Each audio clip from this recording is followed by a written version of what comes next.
Saya berada di Jalan Profesor Dr. Sarjito di kota Yogyakarta. Di bawah saya ada Sungai Code. Sungai Code merupakan salah satu sungai yang penting di Yogyakarta. Bagaikan manusia, orang, Sungai Code yang kotor itu bagaikan pembuluh darah yang kotor, sehingga orangnya sakit dan tidak sehat. Nah, kita mau lihat sebenarnya ada masalah apa sih di Code dan solusi apa yang bisa ditawarkan oleh Fakultas Teknik untuk membantu menyelesaikan masalah di Code.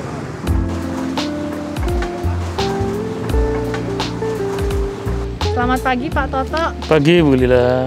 Boleh ngobrol-ngobrol sedikit Pak Toto tentang keadaan di Sungai Code ini? Ya. Ada permasalahan apa saja yang dihadapi? Ya, dengan senang hati Bu Lila. Jadi kita sebenarnya menghadapi banyak masalah yang sampai sekarang ini belum selesai. Seperti misalnya padatnya permukiman, yang dengan padatnya permukiman itu kemudian membawa dampak pada banyaknya limbah yang padat maupun yang cair. Itu Bu Lila. Kalau selama ini yang dirasakan warga untuk limbah ini mengganggu dari sisi apa Pak Toto? Ya, kalau sampah padat sebenarnya dari sisi pandangan, dan kemudian kalau nanti di daerah hilir dia akan terakumulasi, kemudian akan memperparah banjir ya, memperparah debit air ketika musim hujan ini. Yang kedua adalah tentang bau ya. Jadi warga yang masih membuang lewat saluran air hujan atau yang langsung bypass lewat peralon dari MCK, dari kloset, dari UMKM itu ya kemudian kita rasakan baunya, dan itu yang sudah kita keluhkan ke Dinas Lingkungan Hidup. Oke, jadi selama ini banyak saluran-saluran itu yang menuju sungai gitu nggak Pak? Iya. Dan itu dirasakan dampaknya bau seperti itu. Ya sebenarnya aturannya saluran drainase itu kan tidak boleh untuk buang limbah ya, tapi karena terbatasnya fasilitas untuk mengolah limbah yang disediakan oleh pemerintah berupa IPAL-IPAL itu, maka yang lainnya ya bypass ke lewat saluran air hujan, sehingga kalau musim hujan minggu pertama, 2 minggu pertama itu air kita ini sangat berbau dan kemudian warnanya hitam. Lalu ini terkait dengan pengolahan limbah yang sudah ada di sini Pak Toto, mungkin bisa diceritakan? Ya, ini Fakultas Teknik mengenalkan metode yang baru ya, jadi pengolahan limbah yang lebih sederhana dan murah, dan sedang sampai sekarang masih berlangsung karena belum tuntas hasil akhirnya. Paling tidak baunya sudah tidak lagi dirasakan oleh masyarakat, sehingga mereka merasa lebih nyaman. Malam hari kalau tidur ya tidak berbau, siang hari manakala panas matahari terik juga tidak berbau. Jadi itu satu keuntungan dari adanya IPAL itu. Oke, jadi yang sudah dapat diolah saat ini limbah air apa aja Pak Toto? Ya ini kalau Fakultas Teknik baru uji coba yang dari rumah makan Bu. Untuk pengabdian yang berikutnya ini mencoba untuk mengolah jenis limbah yang lain. Kalau yang pertama ini dari rumah makan, 4 rumah makan, yang ini adalah dari limbah laundry, karena di Jalan Sarjito ada beberapa pengusaha laundry yang sama, pembuangnya masih lewat saluran air hujan dan langsung ke sungai. Terima kasih Pak Toto. Jadi mudah-mudahan ini tadi ya yang sudah dijalankan bisa memberikan kebaikan untuk warga Jogja dan juga warga Jogja pada umumnya. Baik, terima kasih kepada Fakultas Teknik, terus semangat untuk mengembangkan teknologi sederhana yang murah ya. Terima kasih Pak Toto. Sama-sama.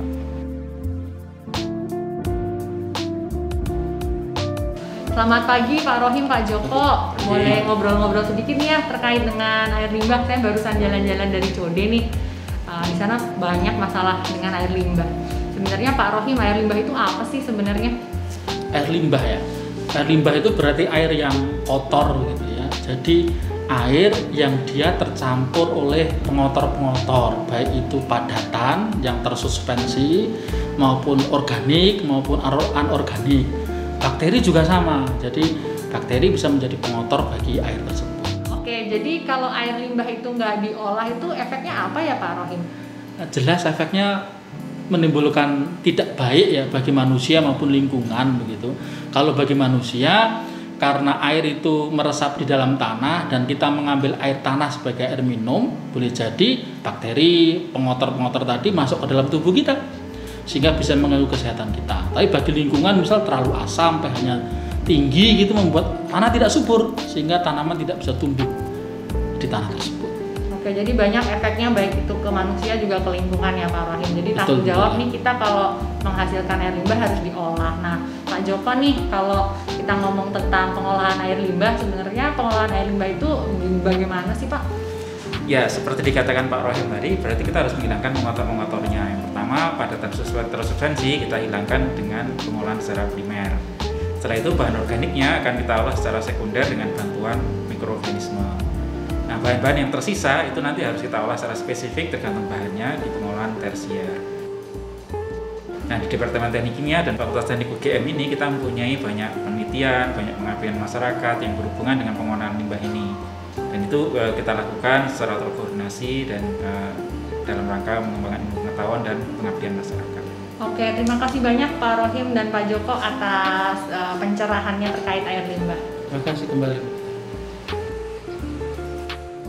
Selamat pagi Bu Ratmi. Pagi Bu Lila. Apa kabar? Baik, alhamdulillah. Sehat Bu Lila? Alhamdulillah. Wah, ini kita punya pemandangan bagus sekali ya Bu. Oh iya, sekarang kayak resort kan ini ya Bu, ya river view. Bener-bener banget.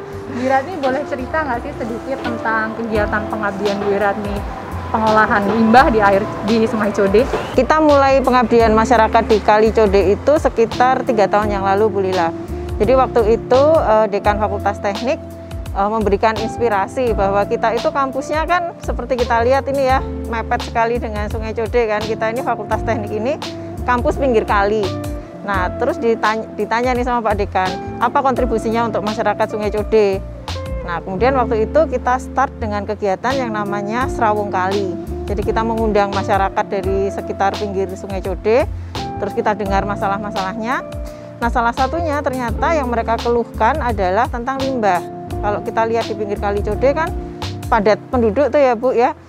Mereka nggak ada lahan untuk tempat pengolahan limbahnya. Nah, akhirnya innocently karena mereka merasa limbahnya cuma sedikit gitu ya, akhirnya masuk ke Sungai Code. Tapi karena itu jumlahnya banyak, artinya kecil-kecil tapi banyak, nah kualitas air di Sungai Code ini mulai mengkhawatirkan sehingga masyarakat ingin dibantu Fakultas Teknik, ada nggak sih cara pengolahan limbah yang memungkinkan untuk area padat tapi nggak mahal. Nah, ini nggak mahalnya itu di Pult ini Bu, ini yang susah. Kalau alat pengolahan limbah kan banyak ya Bu ya, tapi kalau mau yang nggak mahal, nah ini yang memerlukan kontribusi Fakultas Teknik. Terus untuk teknologi pengolahan air limbah nih Bu, apa yang cocok untuk kita aplikasikan di Sungai Code ya Bu? Nah, sebenarnya kalau kita bicara teknologi yang murah, kita bisa menggunakan teknologi bioproses Bu. Ya. Karena itu kan bioproses itu kayak kita tuh punya pekerja-pekerja mikroorganisme yang nggak kelihatan, tapi mereka tuh bekerja buat kita. Jadi itu yang akan kita coba di masyarakat Sungai Code ini. Yang pertama adalah kita menggunakan bio, itu tanpa penambahan bahan kimia, sehingga itu juga akan selain lebih murah, itu juga lebih environmentally friendly. Cuman memang tantangannya karena kita bekerja dengan mikroorganisme adalah bagaimana caranya membuat si bakteri-bakteri ini happy bekerja untuk kita. Nah, salah satunya adalah kita harus menyediakan oksigen yang cukup buat mereka. Nah, jadi kita perlu aerator yang sangat bagus gitu Bu di sana. Gitu. Oke, lalu berarti ini teknologi ini dikembangkan Fakultas Teknik ya Bu ya? Ya. Kita boleh lihat-lihat riset Bu ini yang udah dilakukan di sini? Boleh, monggo.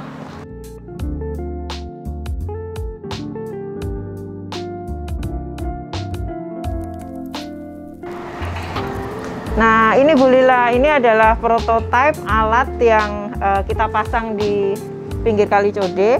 Ini dikembangkan sejak 3-4 tahun yang lalu juga. Sudah menghasilkan satu mahasiswa master. Ini adalah portable tank yang di dalamnya itu ada alat aerasi seperti ini Bu. Alat ini namanya micro bubble generator. Kita bisa memberikan aerasi dengan biaya relatif murah dan sangat efektif. Nah, unit ini kita kembangkan kerjasama dengan Departemen Teknik Mesin. Ini grup risetnya Pak Dindar Lianto yang menciptakan alat ini. Lalu kita aplikasikan di dalam sistem pengolahan limbah ini bekerja sama juga dengan Departemen Teknik Sipil dan Lingkungan. Ada Dr. Wati dan Dr. Johan. Kita semua dari 3 departemen ya, jadi Teknik Kimia, Teknik Mesin, dan Departemen Teknik Sipil dan Lingkungan. Ini kita membuat teknologi pengolahan limbah yang murah, meriah, dan efektif. Siap. Nah, jadi berbasis MBG ya, Bu? Ya, ini micro bubble generator. Oke, jadi ini MBG-nya ya, Bu ya. Nah, ini risetnya udah bertahun-tahun kan ya, Bu ya? Iya, itu tahun 2010, Bu, mulai versi pertamanya. Nah, untuk performance IPAL nih, Bu, yang di sini. Nah, itu saya nggak hafal. Coba kita lihat ini ya, Bu, ya hasil penelitiannya. Kalau kita bandingkan dengan aerasi biasa atau performance-nya gimana nih, Bu, MBG ini? Jadi ini kalau pakai MBG ini ya, Bu Lila ya, dia bisa menghilangkan limbah 80-90%.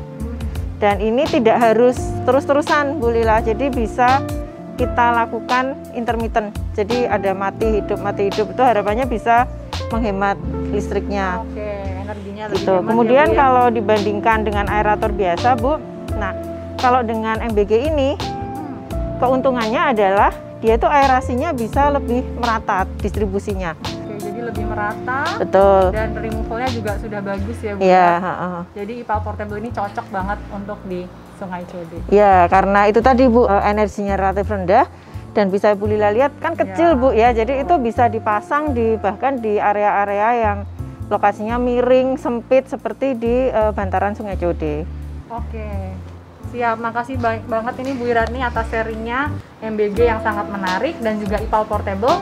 Sekarang kita boleh tanya-tanya sama tim ya, Bu ya. Monggo. Sebenarnya gimana sih kita buat IPAL ini? Ya, Jadi silakan. teknis di dalamnya.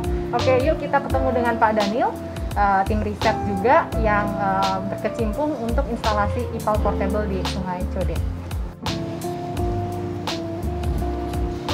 Selamat siang Pak Dani. Halo Lin, Apa kabar? baik.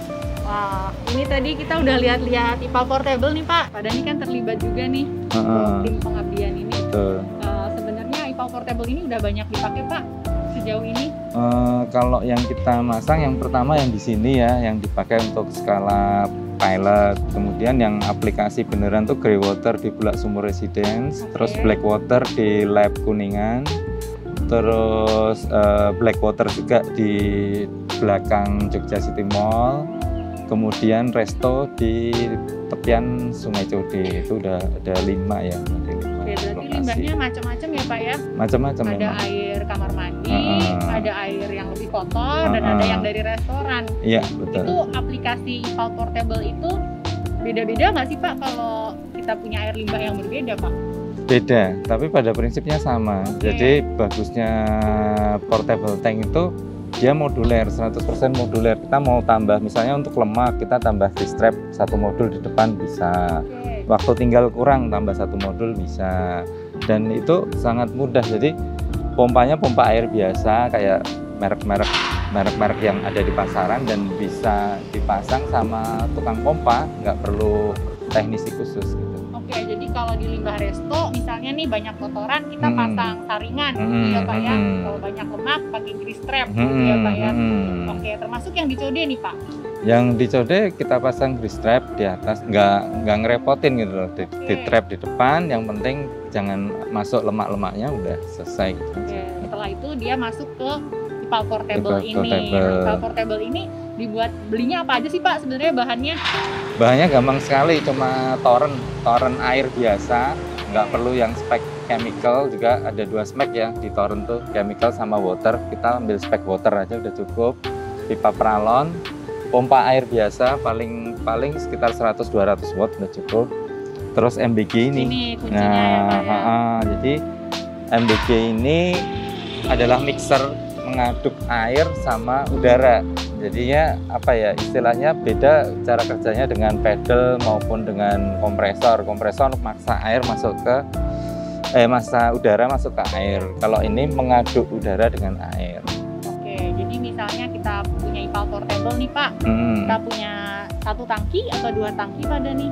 Ya, kalau idealnya 3 tangki sebetulnya. Dimana tangki pertama tuh untuk ditenangkan dulu supaya kalau ada yang mengapung biar mengapung, yang mengendap biar mengendap. Kualitasasi ya Pak. Ya, tangki kedua tuh tangki aerasi.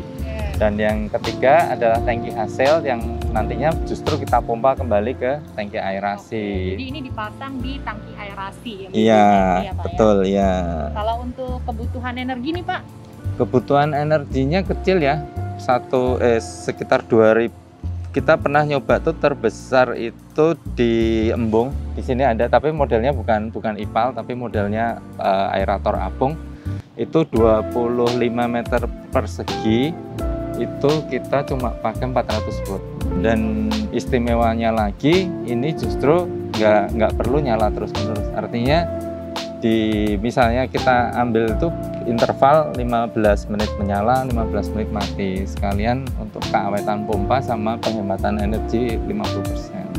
Oke, berarti kalau misalnya saya mau punya 1 unit nih Pak, misalnya IPAL itu kira-kira nih Pak Dani 3 tangki, 1 pompa, 1 ini, berapa tuh Pak budget kita Pak? Kalau 1 tangkinya 1000 ya, 1000 liter, atau yang lebih kecil ya misalnya 500 liter, 500 aja deh, 500 kali 3, berarti kan sekitar mungkin nggak sampai 7 juta ya total. Udah selesai ya. Di bawah 10 juta ya Pak? Di bawah 10 juta ya. Dengan 10 juta bisa dapat sistem pengolahan limbah yang sudah terbukti bisa mengurangi kadar limbah dengan baik ya Pak? Iya. Wah, keren banget ini MBG. Terima kasih ya Pak Dani Ya, atas sharingnya sama-sama, hari ini ya. tentang Pal Portable. Oke, siap. Nah, rekan-rekan semua, tadi kita sudah dengarkan sharing dari warga Code dan juga dosen dan narasumber dari Fakultas Teknik tentang ada apa sih di Code sebenarnya, masalah air limbah yang ada di daerah Sungai Code, dan juga salah satu solusi yang ditawarkan oleh Fakultas Teknik, yaitu teknologi MBG dan juga IPAL Portable yang simpel dan juga murah.